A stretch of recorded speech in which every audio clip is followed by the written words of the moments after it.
menginginkan perubahan. Jadi kalau saya pribadi, saya berpendapat demonstrasi itu bisa bisa aktif dan pasif.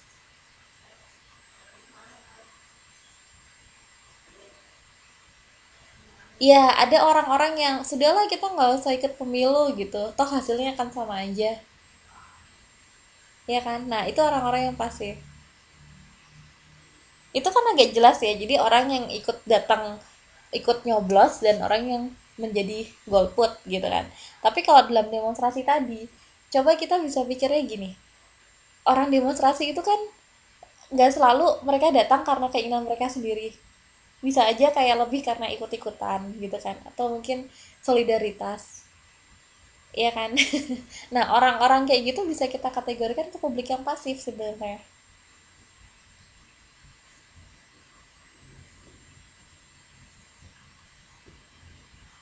Iya, jadi kalau menurut saya sih itu aktif. Lebih dalam, nah itu ada lagi tuh, ada yang pasif ada yang aktif gitu. Tapi memang kalau secara demonstrasi, iya, karena dia mengutarakan sesuatu. Karena kan nggak mungkin, waduh, itu panggilan saya dari SMP itu.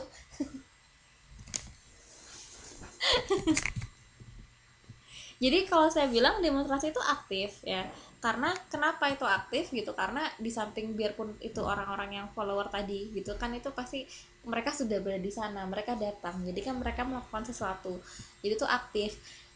Publik yang pasif itu adalah orang-orang yang mungkin lagi, mereka lagi lewat gitu, mereka lewat, mereka lihat ada demonstrasi dan mereka tahu masalahnya itu apa, dan mereka yang instead of mereka ikut misalnya yang bukan ikut demonstrasi ya, tapi ikut memperjuangkan isunya, ikut memperjuangkan masalahnya, tapi mereka lebih yang oh ya sudahlah, saya nggak terkenal langsung kok misalnya gitu.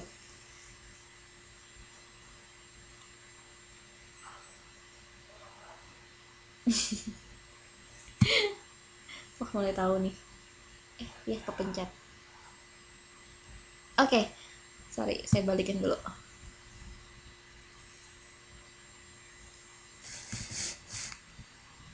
Oke, jadi di sini ada untuk kita lebih tahu lagi tentang publik tadi, kita perlu segmentasi kan. Nah, segmentasi itu apa fungsinya? Nah, segmentasi itu di sini gunanya ada dua. Yang pertama adalah untuk menghindari kesalahan target dalam program komunikasi. Jadi, kenapa kenapa publik itu harus tersegmented? Jadi, kita harus tahu publik ini misalnya anak-anak atau orang tua atau mungkin remaja. Jadi, supaya ketika kita punya program humas, karena humas itu kan kegiatan berkomunikasi, ya kan? Nah, supaya misalnya nggak salah kan, nggak mungkin dong kalau misalnya kita menghadapi orang tua tapi kita komunikasinya pakai bahasa gaul misalnya, mereka nggak ngerti kan gitu. Nah itu gunanya segmentasi, jadi supaya menghindari kesalahan target dalam program komunikasi. Karena kalau misalnya kesalahan target lalu komunikasinya itu nggak sesuai, akhirnya kan informasi yang mau kita sampaikan nggak nyampe, mbak. Informasi nggak sampai, terus gimana program kita mau jalan kan gitu. Makanya di poin yang kedua, fungsinya itu adalah untuk menajamkan sasaran dan membuat program lebih terarah, sehingga diharapkan program humas dapat lebih terarah dan tercapai. Lalu apa sih segmentasi itu? Dibagi berdasarkan apa saja kah segmentasi publik itu? Di sini dibagi, kalau di halaman 4.28 itu dia membagi dari yang paling, komponen paling kecil, paling internal, paling di dalam, hingga yang paling luar. Di sini uh, kalau mau lebih gambaran lebih jelas tuh lihat halaman 4.28. Itu ada um, 9 berapa poin? 7 poin.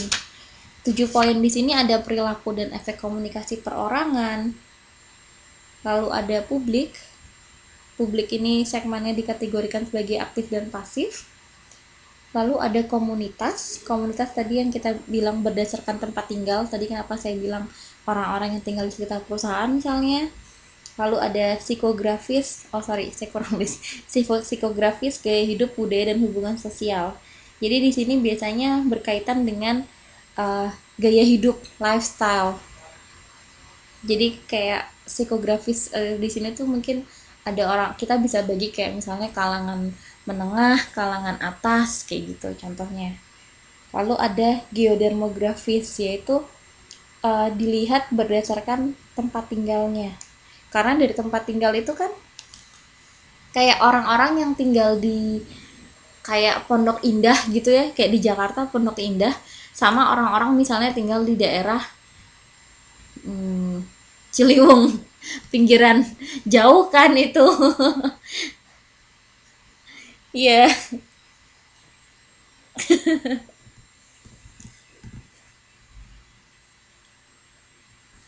Iya, jadi kan jauh sekali. Dan pasti kan mereka punya kayak biaya apa.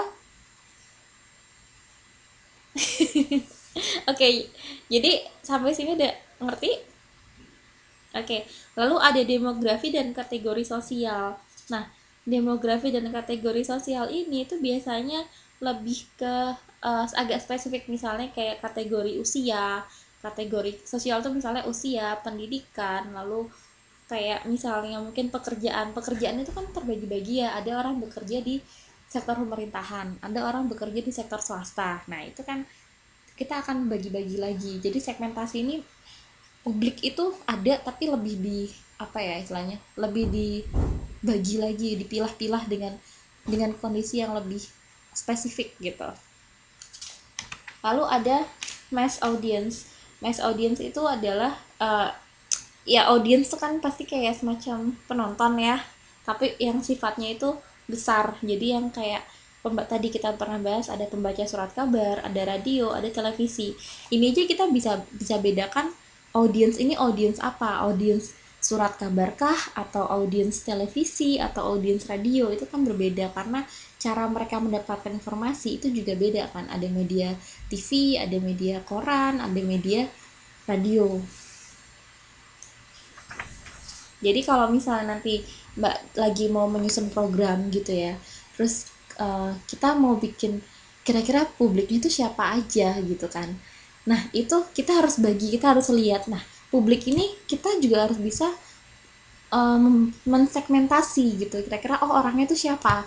Oh, orang-orang yang tinggal di Pondok Indah. Oke, lalu kita bagi lagi nih orang-orang Pondok Indah itu yang Pondok Indah tinggal yang blok berapa misalnya gitu, yang di blok A sama blok B mungkin beda tinggalnya gitu kan, pekerjaannya apa, komunitas mereka apa, kayak gitu, sampai kita dapat publik yang benar-benar kita mau tuju.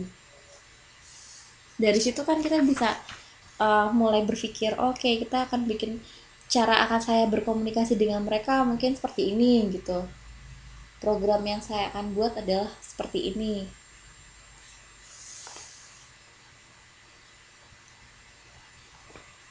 Ada pertanyaan sampai sini?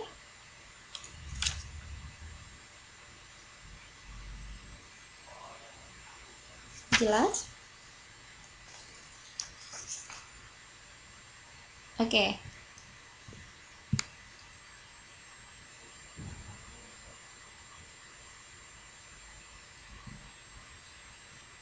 Lalu ada program humas tadi dengan berbagai publik.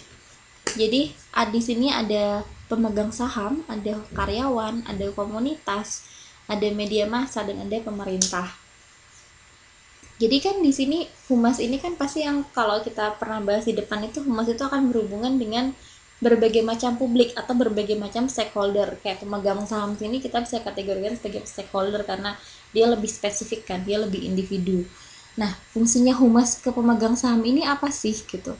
Humas ini fungsinya itu lebih pada menjaga hubungan antara pemegang saham ini dengan organisasi. Jadi kayak misalnya mereka harus dapat kepercayaan kan Mbak, supaya misalnya mereka dipercaya untuk menjalankan program gitu kan. Terus karena kan program yang dibuat oleh humas ini bukan hanya baik untuk perusahaan secara keseluruhan gitu, karena mungkin berkaitan dengan konsumen misalnya, tapi juga berkaitan dengan karyawan tadi.